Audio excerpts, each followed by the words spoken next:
আজ অষ্টম শ্রেণীর ছাত্রদের আমি শিলা এবং মাটি এই অধ্যায়টা পড়াবো। তো আমি এখানে একটা ছবি এঁকেছি, এটা সম্বন্ধে আমি পরে আলোচনা করব। তো প্রথমে আমাদেরকে জানতে হবে শিলা কি এবং মাটি কি। তো প্রথমে আমি কি বলবো, শিলা কাকে বলে। তো সাধারণত শিলা বলতে আমরা কি বুঝি না, শক্ত কোনো পাথর,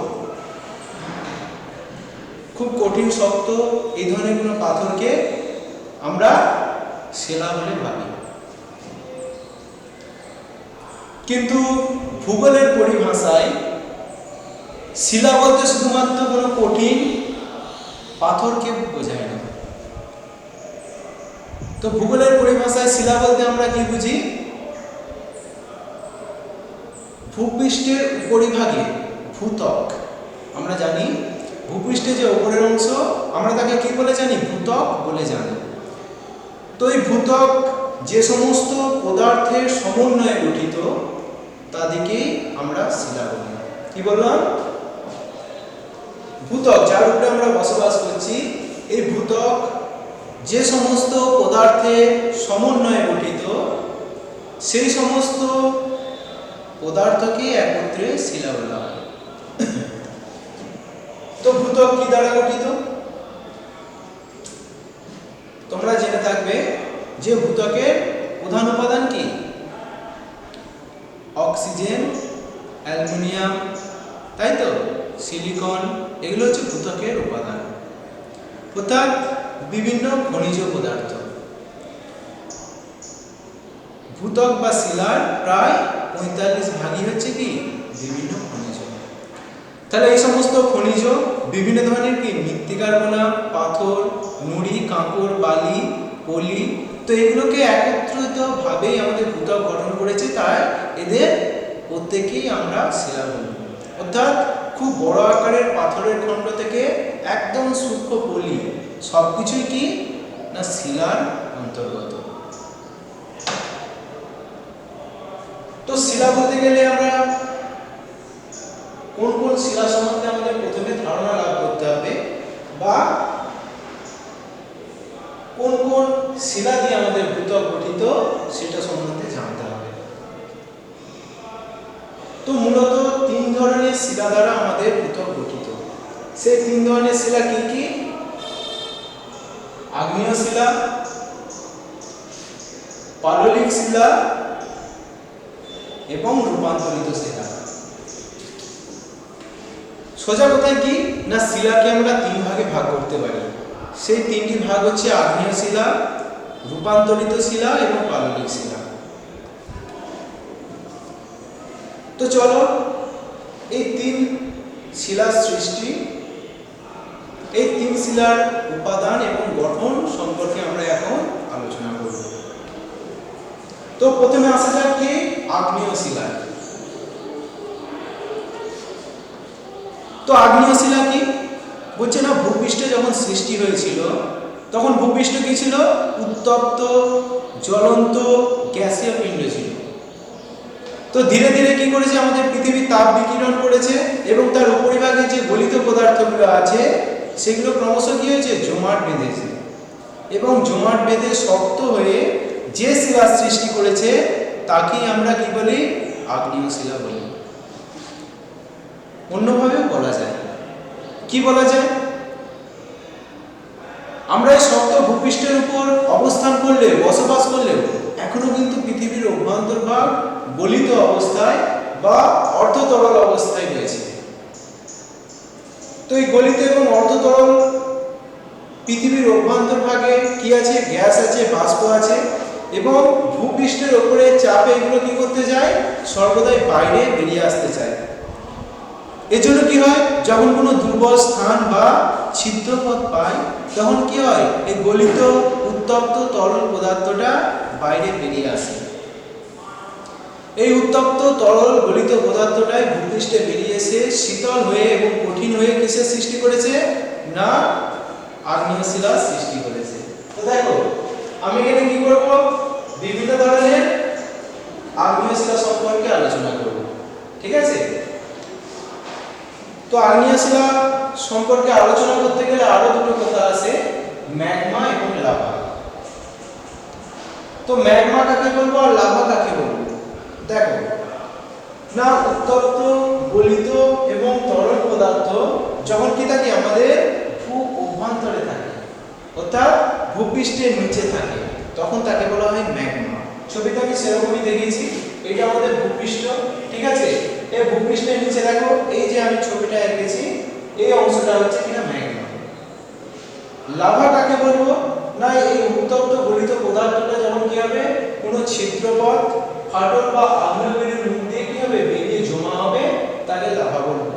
এই যে দেখো আমি লম্বা দাড়ি টেনে এই অংশটা চিহ্নিত করেছি, এখানে কি হচ্ছে, লাভাটা বেরিয়ে শীতল এবং জমাট বেঁধে যাচ্ছে, সরি ম্যাগমাটা বেরিয়ে কি হচ্ছে, শীতল এবং জমাট বেঁধে যাচ্ছে, তখন একে কি বলা হচ্ছে, লাভা বলা হচ্ছে।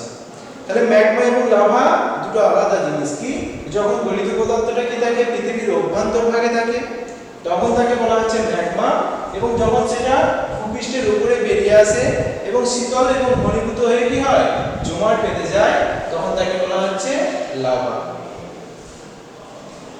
তো ম্যাগমার মধ্যে কি থাকে, প্রচুর পরিমাণে গ্যাস থাকে এবং জলীয় বাষ্প থাকে, কিন্তু লাভার মধ্যে কি থাকে না, গ্যাস এবং জলীয় বাষ্প থাকে না।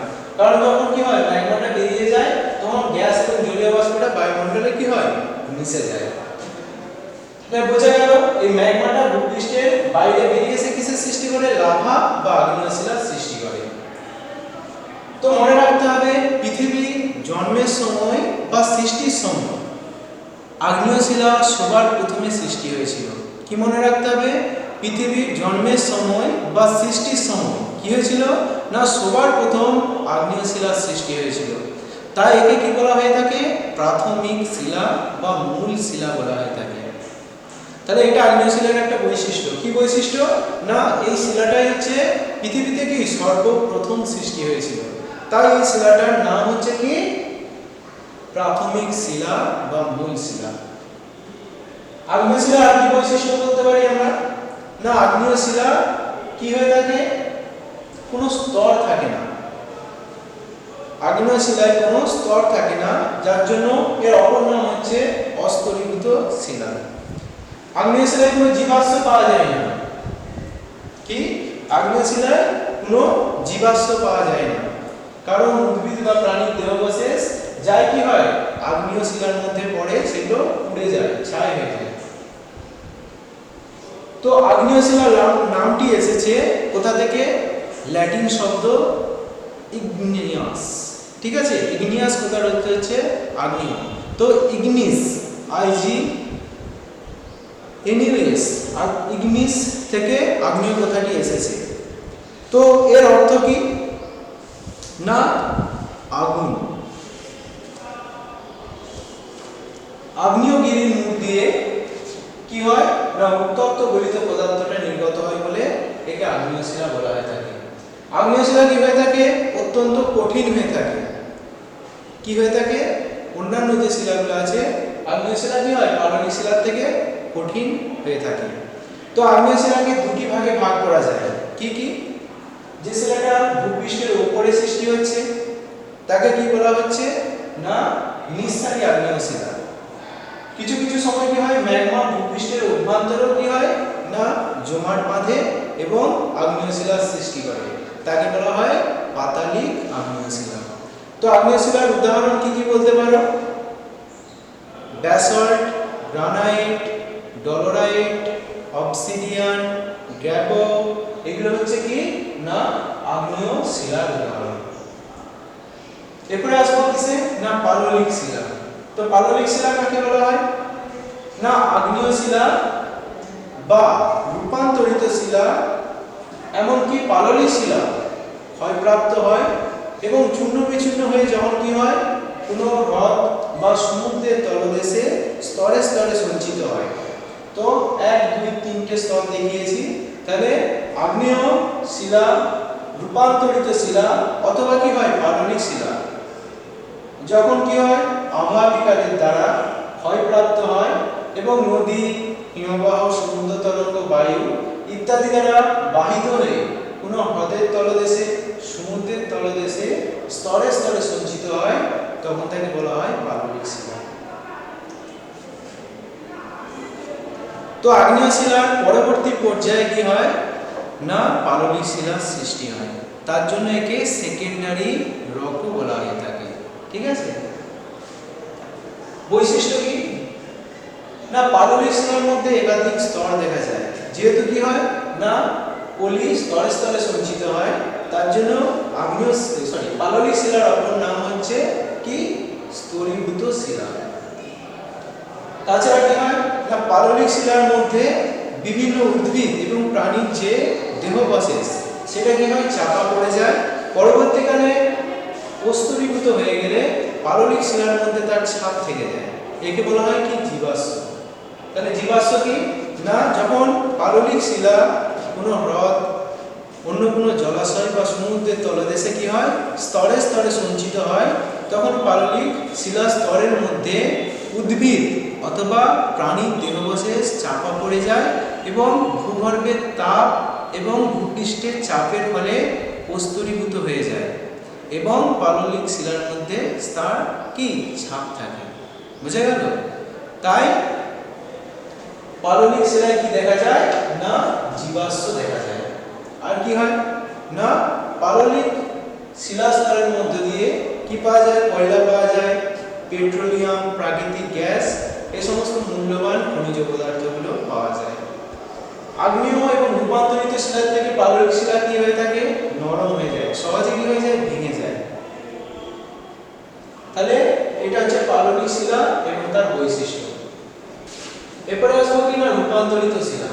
না রূপান্তরিত শিলা কাকে বলা হয় না ভূ পৃষ্ঠের চাপ এবং ভূ অভ্যন্তরের তাপের ফলে যখন কি হয় না পাললিক শিলা এবং আগ্নেয় শিলা কি হয় রূপান্তরিত হয়, তখন তাকে বলা হয় রূপান্তরিত শিলা। এখানে আমি দেখো দেখিয়েছি কি না ম্যাগমার পাশে দেখো এই যে জায়গাগুলো আছে এখানে যোগ চিহ্ন দিয়ে আমি দেখো এই অংশটাকে চিহ্নিত করেছি। তো এটা হচ্ছে রূপান্তরিত শিলা, কারণ কি এই ম্যাগমা তাপের প্রভাবে এর পাশাপাশি যে পাললিক শিলাগুলো আছে সেগুলো কি হচ্ছে রূপান্তরিত হয়ে যাচ্ছে, তাই একে বলা হচ্ছে রূপান্তরিত শিলা। বুঝা গেল? তাহলে শিলা কয় প্রকার? তিন প্রকার, আগ্নেয়, পাললিক এবং রূপান্তরিত শিলা।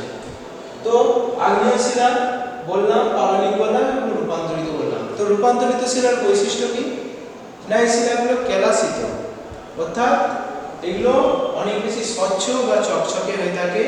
আর কি না আগ্নেয় এবং পাললিক শিলার থেকে রূপান্তরিত আরো বেশি ক্ষয় প্রতিরোধী অর্থাৎ কঠিন হয়। তাছাড়া রূপান্তরিত শিলা কি হয় ভারী হয়। আগ্নেয় এবং পাললিক শিলা রূপান্তরিত হলে তাদের ভর এবং ঘনত্ব আগের তুলনায় কি হয়ে যায় আরো বৃদ্ধি পায়। রূপান্তরিত শিলার উদাহরণ কি? অনেকগুলো উদাহরণ দেওয়া যেতে পারে শিলা রূপান্তরে, যেমন কি গ্রানাইট রূপান্তরিত হয়ে কি হয় নিস, ব্যাসল্ট রূপান্তরিত হয়ে কিসে পরিণত হয় অ্যামফিবোলাইট। তেমনি পাললিক শিলাও রূপান্তরের উদাহরণ দেওয়া যেতে পারে, যেমন কাদা পাথর রূপান্তরিত হয়ে কিসে পরিণত হয় স্লেট পাথরে, চুনা পাথর রূপান্তরিত হয় মার্বেল পাথরে। তাহলে রূপান্তরিত শিলার উদাহরণ আমি বললাম। এরপরে আমরা জানবো মাটি। তো শিলা সম্বন্ধে এতক্ষণ আমরা জানলাম, এরপরে আমরা কি জানবো মাটি। তো শিলা এবং মাটি কি কিছুটা আলাদা। কি কারণে আলাদা? আগ্নেয় শিলা রূপান্তরিত শিলা যখন কি হয় আবহাওয়া বিকারের প্রভাবে ক্ষয়প্রাপ্ত হয়। আবহাওয়া বিকার মানে নদী, বায়ু, সমুদ্র তরঙ্গ, সূর্যের তাপ ইত্যাদির কারণে যখন কি হয় ভূপৃষ্ঠের শিলা চূর্ণ বিচূর্ণ হয়, তখন তাকে বলা হয় আবহাওয়া বিকার। তো আবহাওয়া বিকারের ফলে ওই শিলা চূর্ণগুলো কি হয় যখন ওই স্থানে পড়ে থাকে, তখন তাকে বলা হচ্ছে রেগোলিথ। ঠিক আছে, পরবর্তীকালে কি হয় না ওই শিলা চূর্ণের সঙ্গে উদ্ভিদ এবং প্রাণীর বিভিন্ন দেহাবশেষ পৌঁছে যায় এবং ওই রেগোলিথের সঙ্গে মিশে যায়, তখন তাকে বলা হয় মাটি। তো উদ্ভিদ এবং প্রাণীদের ওই পচে যাওয়া জৈব অংশগুলোকে কি বলা হয়ে থাকে হিউমাস বা জৈব পদার্থ বলা হয়ে থাকে। তো হিউমাস যখন কি হয় বা জৈব পদার্থ যখন রেগলিতের সঙ্গে বা শিলাচূর্ণের সঙ্গে মিশে যায় এবং তার উর্বরতা বৃদ্ধি করে তখন তাকে বলা হয় মাটি। তাহলে দেখলাম কিভাবে শিলা থেকে কিভাবে রেগলিত এবং রেগলিত থেকে কিভাবে মাটির সৃষ্টি হয়। তো এই মাটি সৃষ্টি হওয়ার পেছনে বেশ কিছু নিয়ন্ত্রক আছে। নিয়ন্ত্রক মানে কি?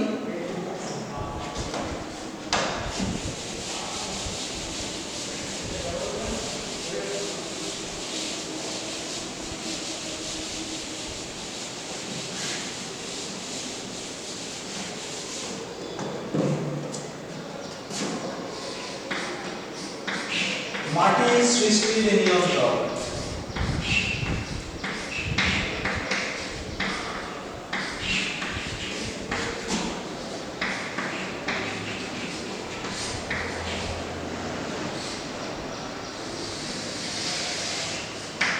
কি কি?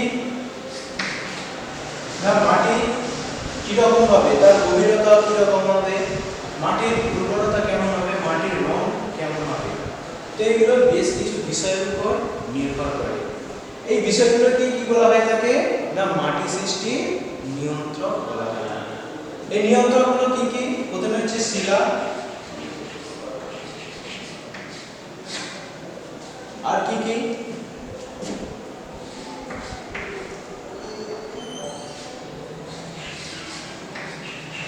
জলবায়ু,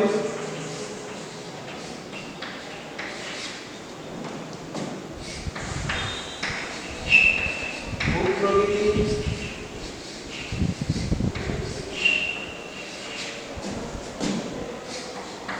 জীবজগৎ,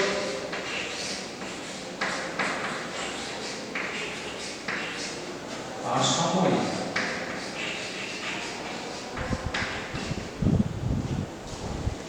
এগুলো হচ্ছে কি না মাটি সৃষ্টির নিয়ন্ত্রক।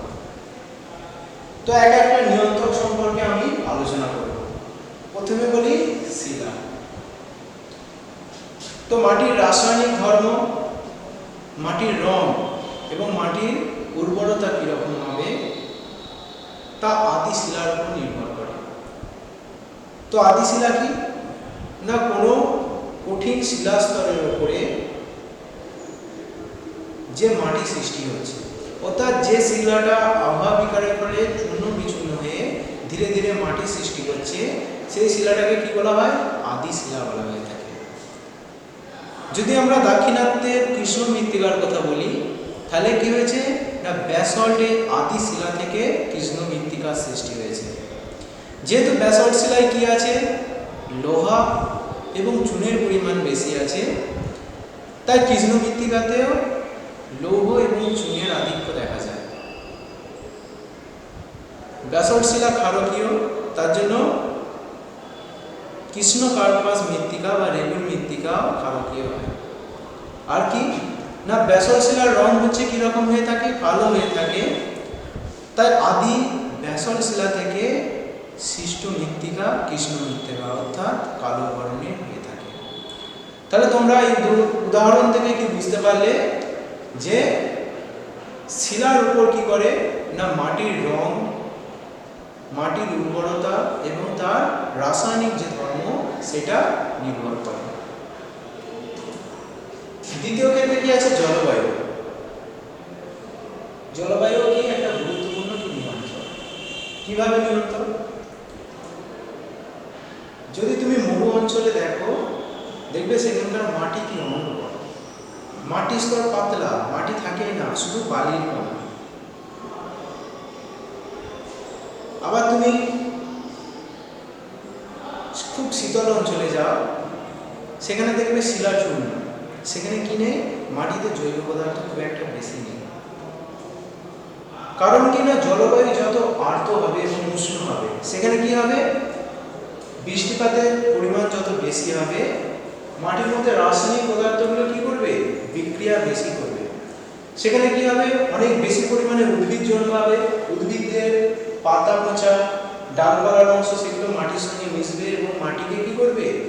জৈব পদার্থ সমৃদ্ধ করবে। জলবায়ুর মধ্যে বৃষ্টিপাত এবং উষ্ণতা কি করে? মাটির স্তরকে গভীর করতে সহায়তা করে।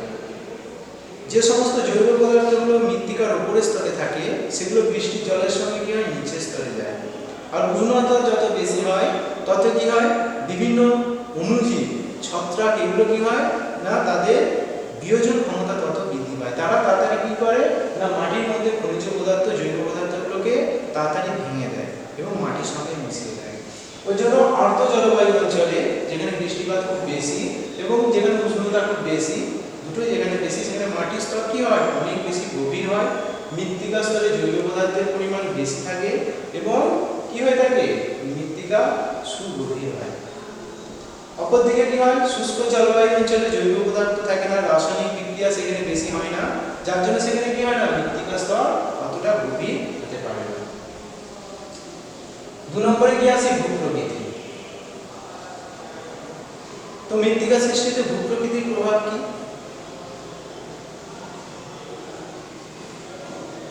ধরো একটা পাহাড়ি ঢাল, আমি যদি একটা ছবি আঁকি,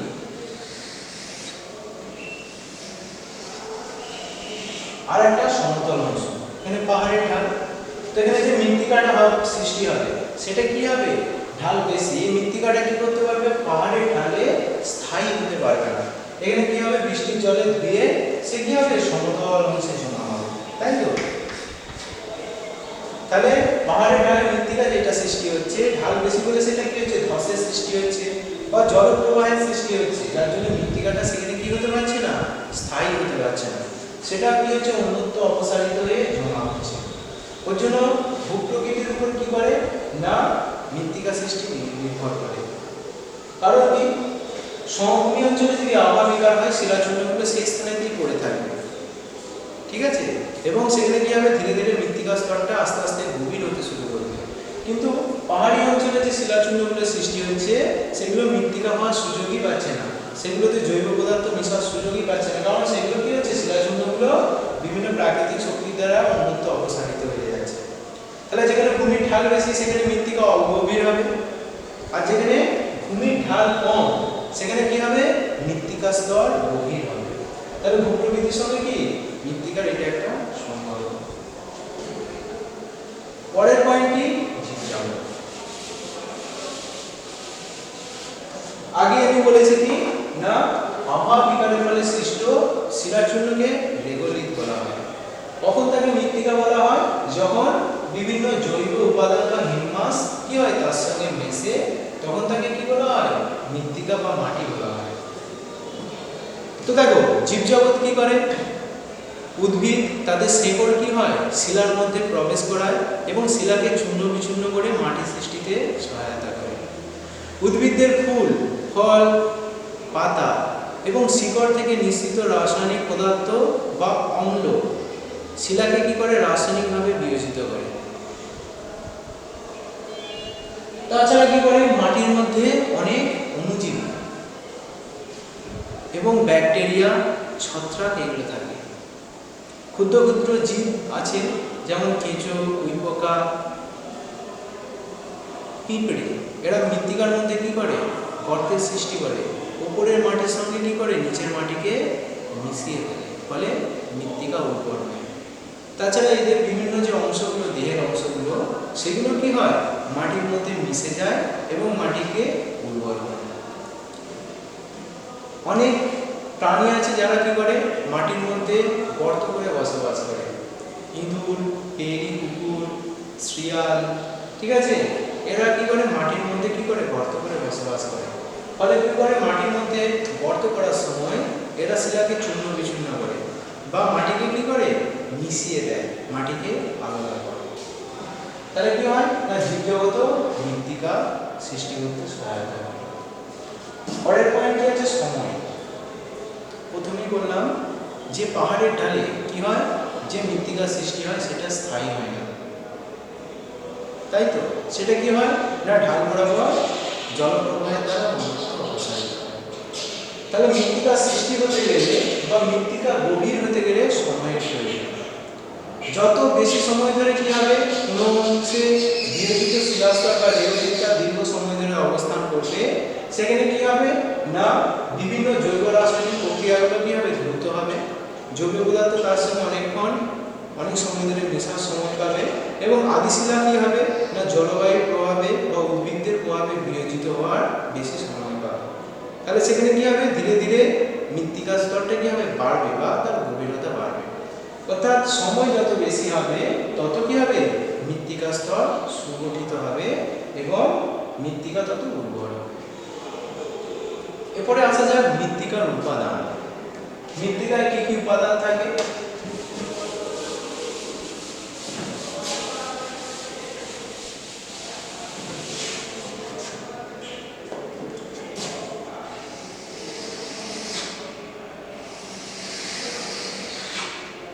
আমরা যদি কি করি সমগ্র মৃত্তিকাকে যদি এই পুরো বৃত্তটাকে যদি 100% ধরি তাহলে প্রায় কত শতাংশ? 45% বা 45%। তো মৃত্তিকার মধ্যে কি আছে খনিজ পদার্থ। কি আছে খনিজ পদার্থ। আর কি আছে 25% আছে জল, আর 25% কি আছে বাতাস বা বায়ু, আর বাকি 5% কি আছে জৈব পদার্থ। ঠিক আছে, তো মৃত্তিকার মধ্যে কি আছে এই উপাদানগুলো আছে। এই 5% জৈব পদার্থটার মধ্যে কি আছে প্রায় শতকরা 80% আছে কি না উদ্ভিদ এবং প্রাণীদের বিভিন্ন উঁচা অংশ। বুঝা গেল? তাহলে এটা হচ্ছে কি মাটির উপাদান। তাহলে শিলা এবং মাটি এই অধ্যায়টা আমি পড়ালাম। এই অধ্যায় থেকে কিছু প্রশ্ন আমি তোমাদের বুকে দেব, তোমরা প্রত্যেকেই সেই প্রশ্নগুলো ফলো করবে এবং বাড়িতে যত তাড়াতাড়ি সম্ভব এই প্রশ্নগুলো মুখস্থ করে দেবে। প্রত্যেকেই সাবধান থাকবে, গ্রীষ্মকাল খুব বেশি পরিমাণে জল খাবে, আর এখন কি হচ্ছে করোনার প্রকোপ খুব বেশি। প্রত্যেকেই সচেতন থাকবে, মাস্ক ব্যবহার করবে এবং হাতে স্যানিটাইজার নেবে। কেমন? সকলে সুস্থ থাকো, ভালো থাকো, আর তার সঙ্গে লেখাপড়াটাও চালিয়ে যাও।